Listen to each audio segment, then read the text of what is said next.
Welcome back, y'all. Today we're going to have a look at the machine learning model's predictions for UFC 314. Before we get into that, let's have a look at how everything went last week. We started off the weekend with a monthly bonus from the book. We didn't have many bad weeks, so the bonus only turned out to be 0.6 units, but any bonus is a good bonus. I can't be mad at it. Then on Thursday night, we had the first round of the PFL World Tournament, where we turned 4 units in profit, so it was a good start to the weekend. Next up on Friday, we had one Fight Night 30, where we only had a couple of wagers, but we were able to turn 2.5 units in profit, so another good win. Then on Saturday, we had UFC Vegas 105. Unfortunately, on that card, we ended up losing 2.55 units and essentially just wiped out all of our profit from one Fight Night 30. We do have 2 other cards coming up this weekend. PFL World Tournament Round 2 is going on Friday, and LFA 206 is on Friday. All of those predictions will be over on the Patreon. It's completely free right now, so I'd go check it out. Let's jump into UFC 314. I'm not feeling so great today, so we are going to blast through these pretty quick. This card starts off with Haley Cowan versus Nora Cornell. They both have a very similar number of fights, and Cowan is a couple of years younger, but that doesn't seem to matter too much in women's 135. She does have a small height and reach advantage, but she has been away from the sport for almost 2 years now. She's a small plus 136 underdog at the books, but V2 of the model likes her to win at about 52%, so I will be betting on Cowan for 1 unit. Next up at middleweight, we've got Marco Tulio versus Trajan Gore. Despite both being 30 years old, Marco has a ton more experience than Trajan, with twice as many fights in his career. He is making a quick turn at only 91 days, but that isn't enough to discourage anybody here. The books have him at a minus 330 favorite, and both versions of the model are leaning pretty heavily his direction. We will be taking Marco Tulio here for enough to return 1.5 units. The next matchup takes place at flyweight between Sumudarji and Mitch Raposo. Sumudarji has a ton more experience here. He's got height and reach on his side, but for some reason, both versions of the model are leaning quite heavily to Raposo in this fight. The only thing I can see that favors him is his submission victories versus Sumudarji's submission losses. Otherwise, I can't tell you what's going on here. We did pick up Raposo here at plus 165 for 1.5 units. Moving right back up to middleweight, where Cedric Dumas takes on Mikhail Olenjaychuk. Again, we see a huge discrepancy in experience here. Mikhail Olenjaychuk is going on 30 fights, while Cedric only has 12 in his career. Cedric does have a small height advantage, but he's looking at 5 inches in reach as well. Both of these guys fought on the same card last August in Abu Dhabi. Dumas was able to pick up a decision win, while Olenjaychuk suffered a decision loss on that card.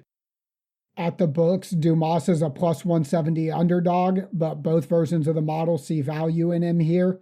We'll be placing 1.5 units on Dumas. The first featherweight bout is a battle between 2 veterans of the sport, Julian Erosa and Darren Elkins. Everything here seems to favor Erosa. High number of finishes. He's 5 years younger. He'll have a few inches in height and reach, and the books seem to reflect that at minus 375. Neither version of the model favors him that heavily, but they both do agree, so we'll be placing enough on Erosa to return 1.5 units. Moving up ever so slightly to lightweight, Chase Hooper will be taking on Jim Miller. Again, we see the younger fighter that seems to have every advantage in this fight. Even the book odds have him at minus 800. V1 and V2 of the model also lean very heavily to Hooper, but you can just never count out Jim Miller, man. He's a scrappy vet that seems to pull it out when you least expect him to. Either way, both versions of the model agree that Hooper's going to win, so we'll be risking a massive 12 units on this fight to return 1.5 with a win. The final women's fight of the night is a strawweight bout between Yan Xiaonan and Virna Jandiroba. Looking at all the stats for this fight, I'm not really sure what differences the models are finding here, and V2 doesn't seem to be finding many, with it essentially being a 50-50 split. Yan does have a couple inches in height. Virna has a 1-inch reach advantage, and the biggest difference we see between the two of them is how long it's been since their last fight. But neither of them are really at an extreme that it would be notable. At the books, Virna is a -145 favorite, and as slight as it might be, V2 is leaning her direction, so we'll be placing 1.45 units on Virna to win the fight. The second of 5 featherweight bouts sees Sean Woodson take on Dan Ige. Sean is definitely one of the longest guys in the division. He'll be coming into this fight with 7 inches in both height and reach. He's also riding a 7-fight unbeaten streak, while Dan Ige has taken a loss in his last 2 outings. I'm honestly pretty surprised that Sean Woodson is only a -163 favorite at the books, but V1 doesn't even agree with that. V2, though, is giving Sean Woodson a 70% chance of winning, so we'll be putting 1.63 units on Woodson to win. We'll open the main card with the heaviest fight of the night, a light heavyweight bout between Nikita Krylov and Dominic Reyes. I expect this fight to be an exciting one, and it'll be interesting to see how Nikita looks after 2 years away from the octagon. Dominic's really turned his career back around in his last 2 fights with 2 early finishes, but Nikita hasn't been knocked out since his UFC debut. These guys are essentially the same height and the same reach. Nikita will be a couple years younger, but nothing significant at light heavyweight. The 2 versions of the model do not agree on the outcome of this fight, but V2 is leaning towards Dominic Reyes, so we will be taking him as a +175 underdog for 1 unit. Another fight on this card that I'm very excited for, a featherweight matchup between Yair Rodriguez and Patricio Pitbull.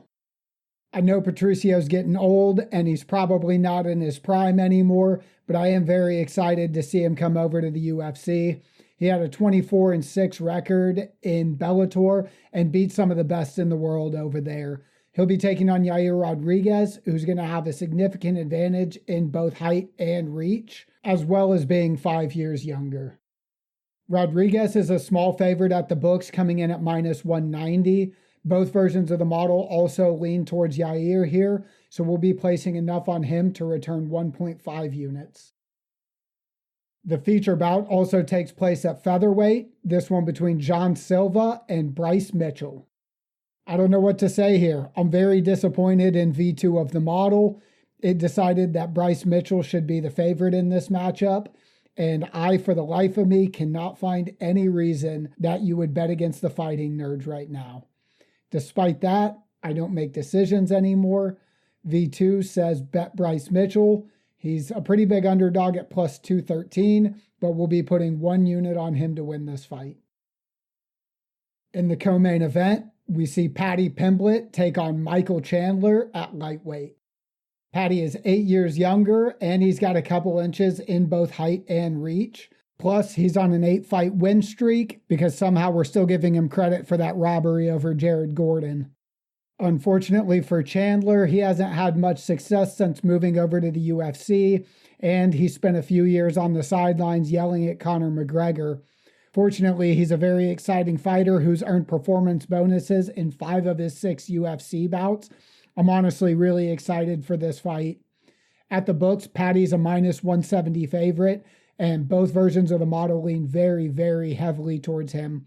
I think it's a bit unwarranted to be at 75% chance of winning, but regardless, we'll be putting enough on Paddy to return 1.5 units. Closing out the night for the featherweight title, we've got Alexander Volkanovski taking on Diego Lopez.